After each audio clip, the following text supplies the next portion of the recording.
नमस्कार। आज हम लोग पढ़ेंगे बायोलॉजी के एक महत्वपूर्ण चैप्टर कोशिका के बारे में। तो कोशिका का अध्ययन इसलिए भी आवश्यक हो जाता है क्योंकि पृथ्वी पर जितने भी जीव जंतु पेड़ पौधे पाए जाते हैं सबका शरीर कोशिकाओं से ही बने होते हैं। तो कोशिका को अंग्रेजी में हम लोग क्या कहते हैं? सेल कहते हैं। क्या कहते हैं? सेल कहते हैं। ये जो सेल शब्द है किससे मिलकर बना हुआ है? सेलुलर शब्द से मिलकर बना हुआ है, जिसका अर्थ होता है ए स्मॉल कंपार्टमेंट, अर्थात एक छोटा सा कमरा।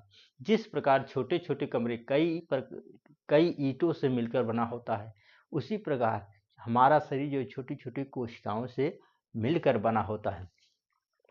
कोशिका का संपूर्ण अध्ययन लोग साइटोलॉजी या कोशिका विज्ञान में करते हैं। जीव विज्ञान में कोशिका को हम लोग साइटो के नाम से भी जानते हैं। अब हम लोग देखेंगे कोशिका की खोज किसने की। तो कोशिका की खोज सर्वप्रथम रॉबर्ट हुक ने किया। कब किया? 1665 ईस्वी में किया। रॉबर्ट हुक ने सबसे पहले कोशिका की खोज की, इसलिए इनको फादर्स ऑफ साइटोलॉजी भी कहा जाता है। इन्होंने सबसे पहले मरी हुई कोशिकाओं की खोज की। किसकी की? मृत कोशिकाओं की खोज की। इसके बाद सर्वप्रथम जीवित कोशिकाओं का अध्ययन जो है एंटोनी वान ल्यूवेन हाक ने किया। इन्होंने कोशिकाओं के अंदर कुछ जीवित पदार्थों को देखा। बाद में इन्हीं जीवित पदार्थों को प्रोटोप्लाज्म या जीवद्रव्य नाम जो है पुरकुंजे नाम के एक वैज्ञानिक ने दिया। अब हम लोग पढ़ेंगे कोशिका के सिद्धांत के बारे में। कोशिका के सिद्धांत को स्लाइडन और स्वान ने दिया। किसने दिया? स्लाइडन और स्वान ने दिया। इन्होंने कोशिका के सिद्धांत और बताया इन्होंने कोशिका का सिद्धांत दिया और बताया कि प्रत्येक जीव का निर्माण एक या अनेक कोशिकाओं से मिलकर बने होते हैं। दूसरा, इन्होंने बताया कि प्रत्येक कोशिका में जीवन संबंधी सभी जैविक क्रियाएं होती हैं। स्लाइडेन और स्वान ने कोशिका का सिद्धांत दिया, पर इन्होंने ये नहीं बताया कि नई कोशिकाओं का निर्माण कैसे होता है। तो 1855 में रुडोल्फ विर्चो नाम के एक वैज्ञानिक हुए। इन्होंने बताया कि कोशिकाएं विभाजित होती हैं, अर्थात नई कोशिकाओं का निर्माण अपने पूर्व स्थित कोशिकाओं के विभाजन के फलस्वरूप बनती है। कोशिकाओं के आकार जो है भौतिक कारण से कैसे होता है? स्फेरिकल या गोलाकार होता है। लेकिन कभी कभी कोशिकाएं एक दूसरे के पास पास होने के कारण कैसे हो जाती हैं? बहुफलक हो जाती हैं, पॉलीहेड्रल हो जाती हैं। अब हम लोग पढ़ेंगे कि दुनिया में सबसे छोटी और बड़ी कोशिकाओं के बारे में। तो संसार की सबसे छोटी कोशिका कौन सी होती है? माइकोप्लाज्मा की होती है। कौन सी होती है? माइकोप्लाज्मा, जिसकी कुल लंबाई जो है 0.3 माइक्रोमीटर लंबे होते हैं। जबकि एक जीवाणु की बात करें तो यह 3 से 5 माइक्रोमीटर लंबे होते हैं। अर्थात माइकोप्लाज्मा जो है जीवाणु से लगभग 10 गुना छोटे होते हैं। अब पढ़ेंगे दुनिया की सबसे बड़ी कोशिका के बारे में। तो दुनिया की सबसे बड़ी कोशिका शुतुरमुर्ग का अंडा होता है, ऑस्ट्रिच एग, जो 170 मिलीमीटर लंबा होता है, अर्थात एक तरबूज के समान होता है। यह दुनिया का सबसे बड़ा कोशिका है। अब हम लोग पढ़ेंगे कि हम मानवों में सबसे छोटी, बड़ी और लंबी कोशिकाओं के बारे में। तो मानव में सबसे छोटी कोशिका कौन सा है? स्पर्म है। कौन सा है? स्पर्म, जो स्पर्म या शुक्राणु जो मिल में पाया जाता है। किस में पाया जाता है? मिल में पाया जाता है। इसकी कुल लंबाई की बात करें 50 से 55 माइक्रोमीटर लंबे होते हैं। इसका जो है शुक्राणु का निर्माण जो है, स्पर्म का जो निर्माण होता है वह अंडकोश में होता है, जो 2 से 3 महीने तक जीवित रहते हैं। अब हम देखेंगे कि मानव में सबसे बड़ी कोशिका कौन सी है। तो मानव को सबसे बड़ी कोशिका ओवम या अंडाणु का होता है। कौन सा होता है? ओवम या अंडाणु का, जो फीमेल में पाया जाता है। ये इसकी कुल लंबाई 1 मिलीमीटर लंबा होता है। यह स्पर्म से निषेचन करके नए जीव का निर्माण करता है। अब हम देखेंगे शरीर में सबसे लंबी कोशिका कौन सी है। तो सबसे लंबी कोशिका जो है वह तंत्रिका कोशिका होती है। कौन सी? तंत्रिका कोशिका होती है, जो जिसकी कुल लंबाई 90 सेंटीमीटर होती है। कहाँ? हमारे अर्थात सर से लेकर पांव तक कितने लंबे होते हैं। ये मस्तिष्क में सूचनाओं का आदान और प्रदान करते हैं। अब हम देखेंगे मानव में सबसे तेजी से विभाजित करने वाली कोशिका कौन है। तो वह है लीवर या यकृत। मानव में जो है सबसे तेजी से विभाजित करने वाली कोशिका वह लीवर या यकृत है। यकृत है। यह हम लोग पढ़ा कोशिकाओं के प्रकार के बारे में। तो कोशिकाओं के प्रकार में टाइप्स ऑफ सेल। तो जो में कोशिकाओं की भिन्नताओं के आधार पर दो भागों में बांटा गया। पहला हमारा प्रोकैरियोटिक कोशिकाएं, दूसरा यूकैरियोटिक कोशिकाएं। तो अब हम लोग पढ़ेंगे सबसे पहले प्रोकैरियोटिक कोशिकाओं के बारे में।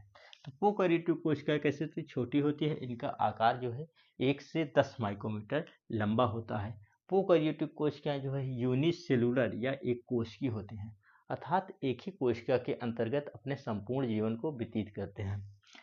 प्रोकैरियोटिक कोशिकाएं कैसे कहलाती हैं? आदिकालीन कोशिकाएं कहलाती हैं, क्योंकि पृथ्वी पर सबसे पहले इन्हीं कोशिकाओं की उत्पत्ति हुई थी और इनका जो संगठन होता है ना वो बहुत ही सरल होता है, अर्थात इनके अंतर्गत माइटोकॉन्ड्रिया, गाल्गी काय, सेंट्रोसोम, न्यूक्लियस आदि नहीं पाए जाते, जिसके कारण ये आसानी से विभाजित करके नए जीव का निर्माण करते हैं। प्रोकैरियोटिक कोशिका में न्यूक्लियस मेम्ब्रेन्स या केंद्रक झिल्ली नहीं पाई जाती, अर्थात केंद्रक के अंदर पाए जाने वाले जो प्रोटीन होते हैं, न्यूक्लिक एसिड होता है जिनमें डीएनए आरएनए रहते हैं, ये सभी कोशिका द्रव के सीधे संपर्क में रहते हैं। केंद्रक में जो है जो डीएनए के साथ हिस्टोन प्रोटीन वह नहीं जुड़ा रहता है, जैसे डाई एटम हो गया, बैक्टीरिया हो गया, साइनोबैक्टीरिया में प्रोकैरियोटिक कोशिकाएं पाई जाती है। अब हम लोग पढ़ेंगे यूकैरियोटिक कोशिकाओं के बारे में। तो यूकैरियोटिक कोशिकाएं जो होती हैं वह बड़े आकार की होती हैं। कैसे होती हैं? बड़े आकार की होती है। इनकी कुल लंबाई 10 से 100 माइक्रोमीटर लंबे होते हैं। यूकैरियोटिक कोशिकाएं जो मल्टी सेलुलर या बहुकोशिकीय होते हैं। कैसे होते हैं?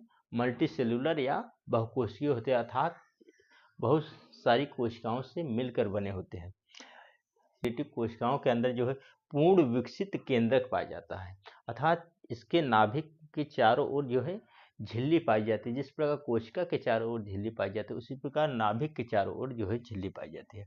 उसके हम कोशिका के सभी अंग पाए जाते हैं, जैसे माइटोकॉन्ड्रिया हो जाए, गाल्गी का राइबोसोम, लाइसोसोम, सेंट्रोसोम, न्यूक्लियस, ये सभी जो है कोशिका के अंग यूकैरियोटिक कोशिकाओं में उपस्थित होते हैं। अब हम लोग बात करें यूकैरियोटिक कोशिकाएं ये कैसे होती हैं? ये विभाजित करती हैं।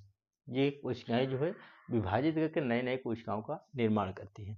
यूकैरियोटिक कोशिकाओं में के केंद्रक में, यूकैरियोटिक कोशिकाओं के केंद्रक में जो है डीएनए के साथ हिस्टोन प्रोटीन, इनके डीएनए के साथ जो है केंद्रक में डीएनए के साथ हिस्टोन प्रोटीन जुड़ा रहता है, जिसे हम लोग क्रोमोसोम या गुणसूत्र कहते हैं। जैसे पेड़ पौधे व जीव जंतुओं में प्रोकैरियोटिक कोशिकाएं पाई जाती हैं। अब हम लोग पढ़ेंगे प्रोकैरियोटिक व यूकैरियोटिक में अंतर के बारे में। तो प्रोकैरियोटिक कोशिका और यूकैरियोटिक कोशिकाओं में कुछ ऐसे लक्षण पाए जाते हैं जो इन दोनों में अंतर को स्पष्ट करते हैं। जैसे केंद्रक हुआ, केंद्रक जो है प्रोकैरियोटिक कोशिकाओं में अविकसित अवस्था में पाया जाता है, जबकि यूकैरियोटिक कोशिकाओं में पूर्ण विकसित अवस्था में पाया जाता है। जबकि कोशिका विभाजन की बात करें तो कोशिका विभाजन जो है प्रोकैरियोटिक कोशिकाओं में नहीं होती है, जबकि यूकैरियोटिक कोशिकाएं विभाजित होती हैं। श्वसन क्रिया की बात करें, श्वसन क्रिया जो है प्रोकैरियोटिक कोशिकाओं में प्लाज्मा झिल्ली के द्वारा करती है, जबकि यूकैरियोटिक कोशिकाओं में जो श्वसन की क्रिया होती है वह माइटोकॉन्ड्रिया के द्वारा होता है। राइबोसोम की बात करें, राइबोसोम जो है प्रोकैरियोटिक कोशिकाओं में छोटे होते हैं, अर्थात 70S प्रकार के होते हैं, और यूकैरियोटिक कोशिकाओं में ये बड़े आकार के होते हैं, 80S प्रकार के होते हैं। जिस राइबोसोम का काम होता है प्रोटीन का निर्माण करना। लिंगी जनन की बात करें तो लिंगी जनन जो है प्रोकैरियोटिक कोशिकाओं में अनुपस्थित होते हैं, जबकि यूकैरियोटिक कोशिकाओं में पूर्ण विकसित अवस्था में पाए जाते हैं।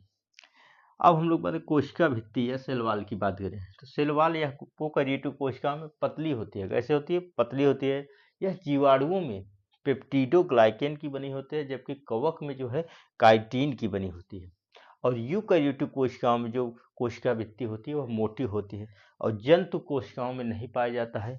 यह पादप कोशिकाओं में सेलुलोज की बनी होती है। किसकी बनी होती है? सेलुलोज की बनी होती है।